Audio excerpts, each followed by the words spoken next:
বাংলাদেশের চলচ্চিত্র শিল্পের সার্বিক উন্নয়ন, সংকট মোকাবেলা এবং ঐক্যবদ্ধভাবে বিভিন্ন দাবি বাস্তবায়নের লক্ষ্যে গঠিত হয়েছে বিএফডিসি কেন্দ্রিক ১৯টি সংগঠনের সমন্বয়ে নতুন জোট। ইতোমধ্যে জোটের উপদেষ্টা পরিষদ, আহ্বায়ক কমিটি ও কার্যনির্বাহী সদস্যদের নাম ঘোষণা করা হয়েছে। চলচ্চিত্র উন্নয়নের কর্মপরিকল্পনা নিয়ে সংগঠনটির নবনির্বাচিত আহ্বায়ক ও সদস্য সচিব এর সাথে কথা বলেছেন সহকর্মী বুলবুল আহমেদ চয়। চলচ্চিত্রের উন্নয়নের জন্য পথ চলা শুরু হলো চলচ্চিত্র সংগঠনের, এবং এই ১৯টি সংগঠন একসাথে চলচ্চিত্রের উন্নয়নের ভূমিকা রাখবে। এবং এই সংগঠনের আহ্বায়ক নির্বাচিত হয়েছেন হেলাল খান এবং সদস্য হিসেবে নির্বাচিত শিবা শানু। তাদের সাথে আমি কথা বলবো। নতুন করে আপনারা ১৯টি সংগঠন মিলে এই যে পথ চলা শুরু করলেন, আগামীতে চলচ্চিত্রের উন্নয়নের জন্য এই ১৯টি সংগঠন কীভাবে ভূমিকা রাখবে? চলচ্চিত্রের যত সমস্যা আছে আমরা সকল সমস্যার সমাধান চাই, সেই লক্ষ্যে কাজ করব। বিভাজন, আমাদের বিশেষ করে এফডিসি কেন্দ্রিক যত সংগঠন আছেন সেখানে বিভাজন একটা বড় সমস্যা হয়ে দাঁড়িয়েছিল। শিবাসন, আপনার কাছে বলতে চাই যে এই যে বিভাজন, সেই বিভাজন এখনও চলমান। এই বিভাজন আমাদের চলচ্চিত্রে কতটুকু ক্ষতি করছে বলে আপনি মনে করেন? বিভাজন শুধু চলচ্চিত্রে না, যে কোনো উন্নয়ন ধারারই ক্ষতিকর।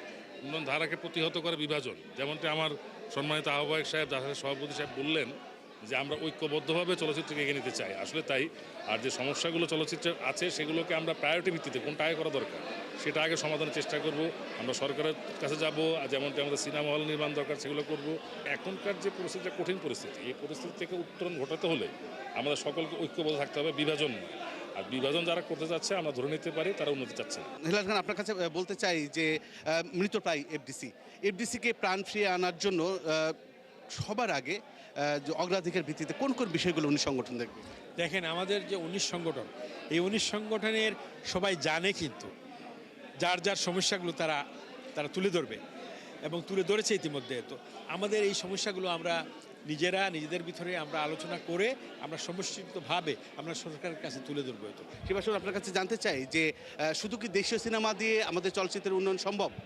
আমাদের দেশে তো হলিউডের সিনেমা চলছে। তো আমি সেদিনও দেখলাম সেন্সারে স্পাইডারম্যান দেখলাম, ওডিসিস দেখলাম, তারপরে এভিল ডেথ বার্ন দেখলাম। অনেকগুলো ছবি, বিদেশি ইংরেজি ছবিগুলো আসছে, সেগুলো এখন সিনেমা। শিবাসন, এই যে আমাদের হলিউড সিনেমা বললেন, এই সিনেমা তো শুধু আমাদের সিনেপ্লেক্স কেন্দ্রিক সিনেমা হলগুলোতে চলছে। সিঙ্গেল হলে যদি আমরা সেগুলো চালাতে চাই, সেই জন্য আমাদের সেন্ট্রাল সার্ভার দরকার এবং ই টিকিটিং দরকার এবং হলের পরিবেশ উন্নয়ন করা দরকার। সেক্ষেত্রে উনি সংগঠন কি ভূমিকা রাখবে?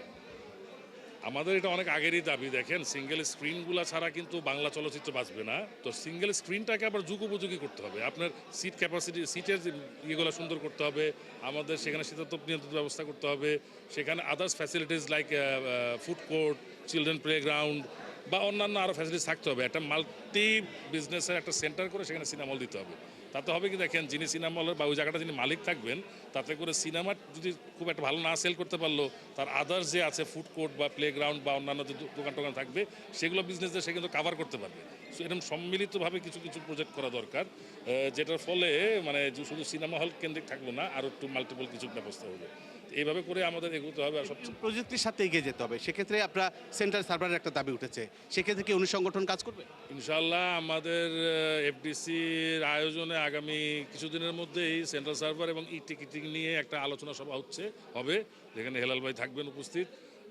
উনি আলাপ করবেন এবং এটা তো আমাদের অনেক আগেরই দাবি। দেখেন, প্রযোজকরা সেন্ট্রাল সার্ভারের পক্ষে, কারণ তাদের বিজনেস স্বচ্ছতা তারা চায় যে তাদের কত টাকা টিকিট সেল হলো, তাদের শেয়ার কত হলো, এটা তাদেরকে সরাসরি জানিয়ে দিতে পারলে মোবাইলের মাধ্যমে তার জন্য সুবিধা হয় এবং তারা চায়ও এটা। আর ই টিকিটিংটা খুবই দরকার। কিন্তু এটার জন্য তো সরকারের সদিচ্ছা দরকার। সরকারের সদিচ্ছা ছাড়া সরকার যদি এগিয়ে না আসে, তাহলে এটা কখনোই সম্ভব না। আপনি কি মনে করেন যে আপনি সরকারকে কনভিন্স করতে পারবেন এই সংগঠন? সরকারকে আমাকে কনভিন্স করতে হবে না, সরকার নিজে থেকেই চাচ্ছে এটা। এত আমাদের যে মাননীয় প্রধানমন্ত্রী, তার দাবি এটা। উনিই চাচ্ছেন সেন্ট্রাল সার্ভার, উনিই চাচ্ছেন ই টিকিটিং, উনি চাচ্ছেন নতুন প্রজন্মের জন্য নতুন করে সব কিছু সাজাতে। ইতিমধ্যে আমরা দেখেছি মাননীয় প্রধানমন্ত্রী চলচ্চিত্রে কতটুকু ভালোবাসেন এবং সেদিকে খোঁজখবর রাখছেন, সে তথ্য আমাদের কাছে আছে। কিন্তু একটি বিষয়, বিগত সরকারের আমলে আমরা দেখেছি যে কবিরপুর ফিল্ম সিটি, সেটা জিয়াউর রহমানের হাত ধরে কিন্তু সেটা প্রতিষ্ঠিত হয়েছিল। আজকে কিন্তু সেটা একটা আস্থা করে বা সেটা একটি অবহেলায় নিমজ্জিত হয়েছে বিগত সময়। কবিরপুর নিয়ে আপনাদের কোন পরিকল্পনা রয়েছে কিনা? অনেক পরিকল্পনা আছে আমাদের, কারণ আমাদের সিনেমা তো অনেক বড় হবে, অনেক বড় হবে। আমরা এমন এমন কিছু করতে চাই যে আশেপাশের দেশগুলো আর ইভেন ইন্ডিয়া থেকে আমার ধারণা, আমি গ্যারান্টি দিয়ে বলতে পারবো যে এমন কিছু আমাদের যে প্ল্যান আছে সেই প্ল্যান যদি আমরা বাস্তবায়িত করতে পারি, এই যে আসাম, এই যে উড়িষ্যা, এই যে ত্রিপুরা, এখানে সিনেমা হয়, ওদের যে সিনেমা হয় আঞ্চলিক সিনেমাগুলো, এরা কিন্তু এখানে আসবে। এরা ওই দিল্লিতে যাবে না, বোম্বেতে যাবে না, এদের কাছে এখানে পাকিস্তানের লোক এখানে আসবে, এসে আমাদের এখানে এই যে আপনি যে যে কবিরপুরের কথা বলছেন, এখানে কিন্তু ইনশাআল্লাহ বাস্তবায়িত করব। তারা এখানে শুটিং করে যাবে ইনশাআল্লাহ, সেই লক্ষ্যে আমরা কাজ করছি। আমরা কথা বলছিলাম হেলাল খান এবং শিবাসনের সাথে, এবং এই দুজনই বলছেন যে এই 19 সংগঠনের মাধ্যমে চলচ্চিত্রের যত ধরনের সমস্যা রয়েছে, বিশেষ করে এফডিসিতে প্রাণ ফিরিয়ে নিয়ে আসা, নতুন নতুন সিনেমা হল তৈরি করা, সিনেমা আমদানি করা, এবং পাশাপাশি দেশীয় সিনেমা, নতুন নতুন সিনেমা তৈরি করা, এবং যেমন এই সিনেমা তৈরি করতে গেলে যেমন লাগবে হচ্ছে নতুন পরিচালক, তেমনি লাগবে আমাদের অভিনয় শিল্পী, এবং সবারই স্বার্থগুলো যেন এখানে প্রতিষ্ঠিত হয়, সেই লক্ষ্যে এই সংগঠন কাজ করবে এবং বাংলা সিনেমা এগিয়ে যাবে। বুলবুল আহমেদ জয়, 71, ঢাকা।